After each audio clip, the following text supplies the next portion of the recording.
জন্মাষ্টমী আজি জন্মাষ্টমী বহুত ডাঙৰ বৰষুণ দিছে আজি জন্মাষ্টমী অহাকালি ৰাতিপুৱা 6:30লৈকে আছে আগতে এটা ভিডিঅ' দিছিলোঁ চন্দ্ৰৰ চাৰিওফালে যদি বৰুণ মণ্ডল থাকে হাৰাহাৰ বতাহ বৰুণ হয় আজি বৰ বেছি 4-5 দিনমান হ'ল মোৰ ভিডিঅ'টো চোৱাৰ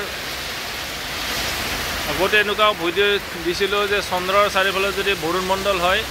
পৃথিৱীখনত ডাঙৰ বতাহ বৰুণ হয় আজি তাতে আকৌ আজি জন্মাষ্টমী বহুত ধাৰাসাৰ বতাহ বৰষুণ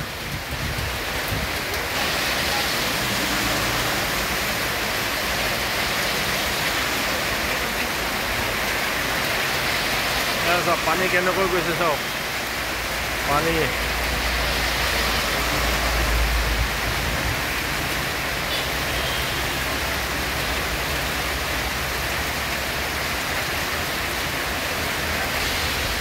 ধাৰাসাৰ বতাহ বৰষুণ